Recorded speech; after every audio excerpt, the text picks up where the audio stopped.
Halo, para wong samar. Selamat datang di Sunya Loka. Bersama saya, Abang Sele, yang akan memberikan dongeng dari sisi lain dunia ini. Tapi sebelum itu, jangan lupa klik like, subscribe, dan nyalakan loncengnya. Terima kasih.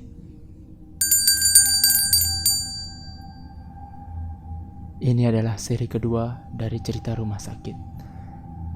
Tapi untuk seri kedua ini aku akan menggunakan podcast, karena menggunakan podcast lebih enak untuk berceritanya. Untuk yang seri pertama, kalian bisa membacanya di Twitter dengan judul thread rumah sakit. Seri kedua ini akan diawali oleh cerita abang sepupuku. Saat itu aku dan abangku sedang bertugas untuk menjaga salah satu kerabat kami di rumah sakit yang ada di Bali. Kami membagi shift jaga berdua. Aku bertugas dari pagi sampai petang, sedangkan abangku dari petang sampai pagi. Di rumah sakit ini, kami menempati kamar kelas 1, di mana kamar ini hanya dihuni oleh 2 orang pasien. Teman sekamar kami saat itu adalah seorang pasien yang mempunyai penyakit komplikasi seperti diabetes, ginjal, dan pengapuran tulang belakang. Ya, dipercepat saja. Saat itu di malam hari, di kamar hanya ada 2 orang pasien dan 2 penjaga, yaitu penjaga kerabatku, yaitu abangku, dan penjaga pasien yang komplikasi ini. Tapi tiba-tiba pukul 1 dini hari, abangku dikejutkan oleh sebuah teriakan. Teriakan itu berasal dari penjaga pasien yang satu kamar dengan abangku. Abangku bergegas bangun dan mendapati pasien komplikasi ini mengalami pendarahan di mulutnya. Penjaga pasien ini pun panik dan menelpon perawat.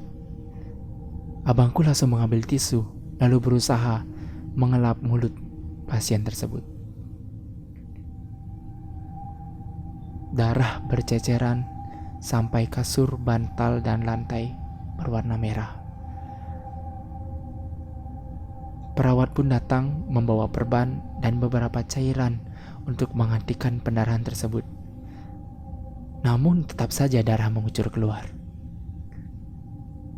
Lalu dengan kepanikan itu, perawat menyarankan agar dikompres dengan es batu. Ya, agar darahnya membeku. Selain dibantu dengan cairan yang dia bawa, es batu juga dapat menjadi solusi tambahan. Begitulah kata perawat ini. Ibu penjaga pasien itu pun bertanya, apakah rumah sakit ini menyediakan es batu?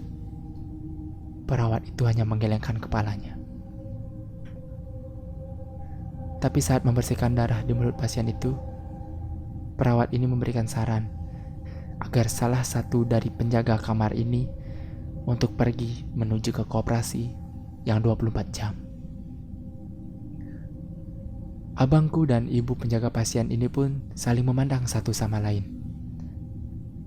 Namun ibu penjaga pasien meminta tolong kepada abangku, karena selain tempatnya jauh, katanya, abangku juga seorang laki-laki, pasti lebih berani berjalan di malam hari. Abangku yang mempunyai jiwa sosial tinggi tidak bisa menolak.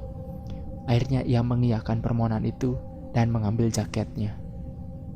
Sambil mengenakan jaket dan memakai sandal, ia bertanya kepada perawat, jikalau di sana tidak ada es batu, apa yang harus dia lakukan? Perawat ini menjawab dengan santai, kalau tidak ada es batu, air es juga boleh kok sebagai penggantinya. Akhirnya abangku pergi menuju koperasi 24 jam di rumah sakit tersebut. Dia keluar kamar melewati lorong dengan pencahayaan yang tidak terlalu terang. Jujur saja, abangku ini tidak pernah mampir ke koperasi sebenarnya. Dia berjalan di lorong, dan benar saja, dia masuk ke satu lorong, masuk ke lorong lainnya, keluar, dan dia tersesat. Mungkin karena lorong rumah sakit ini agak bercabang ya. Dari kanan ke kiri, lurus. Dia terdiam sebentar, melihat ke kanan dan ke kiri. Lalu, ia melihat seorang dokter dan 2 perawat sedang berjalan di lorong. Ia pun berinisiatif untuk bertanya kepada mereka. Abangku memanggil mereka sambil bertanya, kemana arah yang menuju ke koperasi. Dokter dan perawat ini tidak menjawab, hanya berjalan, dan langkahnya juga tergolong cepat. Abangku berusaha mengejarnya, tapi kejadian yang di luar nalar pun terjadi. Tiba-tiba, dokter dan perawat ini berjalan dan menembus tembok. Abangku yang terkejut lalu berlari ke belakang. Dia berlari tanpa arah dan tujuan, masuk ke lorong-lorong yang tak pernah ia ketahui arahnya kemana. Sambil ngos-ngosan, dia melihat ke kanan dan ke kiri. Akhirnya dia sampai di parkiran rumah sakit, tepatnya parkiran belakang rumah sakit.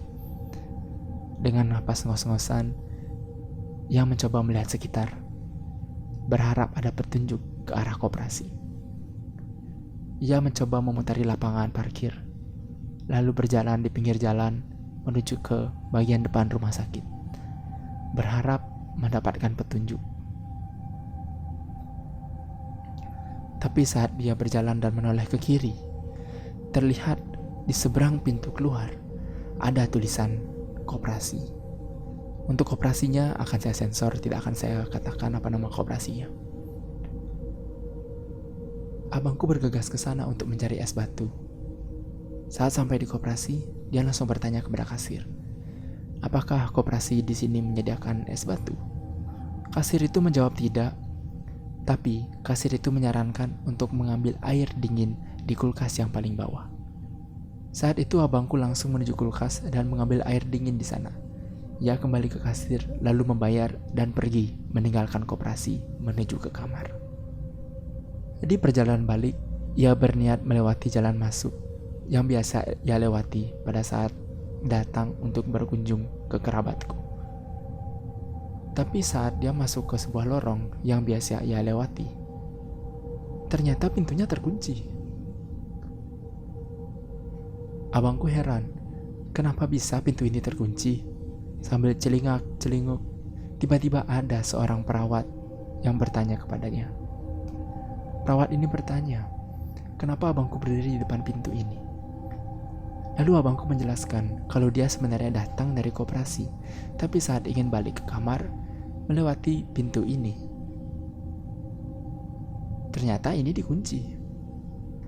Perawat itu pun bertanya balik, sebelum ke koperasi, abangku lewat jalan sebelah mana? Abangku menjelaskan bahwa awalnya dia tak tahu di mana arah koperasi tersebut. Jadi dia keliling rumah sakit saja. Ya sudah jelas, abangku tidak mau mengatakan bahwa ia berlari tanpa arah karena melihat sosok yang tidak dia inginkan kepada perawat itu. Lalu perawat ini menawarkan diri untuk mengantarkan abangku balik ke kamarnya. Mendengar tawaran itu, abangku sudah pasti menyanggupinya. Akhirnya perawat ini mengantarkan abangku menuju kamar rawat inap lewat lorong dan lumayan jauh memutar dari biasanya. Abangku tidak pernah menaruh curiga sedikit pun. Malahan mereka sempat mengobrol. Katanya perawat ini lulus dari institut kesehatan. Tapi abangku tidak pernah mendengar nama institut yang dikatakan oleh perawat ini. Seperti asing. Sambil berjalan melewati lorong berdua dan tak lama kemudian mereka sudah sampai di depan kamar. Abangku dan perawat ini masih berjalan beriringan.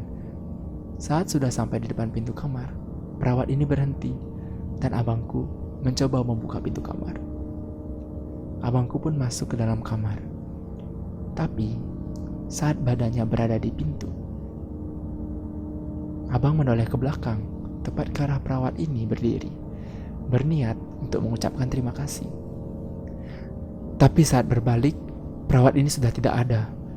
Padahal kamar ini berada di pojok lorong.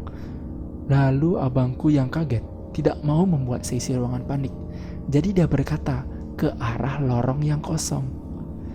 Ia berkata, "Terima kasih ya." Lalu pada saat dia mau masuk, tiba-tiba muncul suara menjawab, "Sama-sama."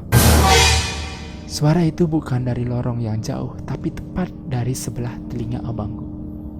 Dia langsung masuk dan menutup pintu, memberikan air dingin pada penjaga pasien dan duduk di kursi penunggu pasien.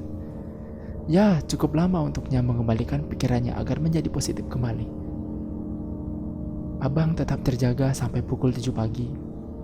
Dan saat aku datang, ia hanya diam dan tidak membahas hal itu. Seakan-akan dia menganggap bahwa semua baik-baik saja. Sekian cerita rumah sakit ini. Bersama dengan podcast ini, mari kita doakan para pejuang tenaga kesehatan yang sedang berjuang di garda terdepan melawan pandemi ini. Terima kasih. Jangan lupa klik like, subscribe, dan nyalakan loncengnya. Sampai jumpa di podcast selanjutnya.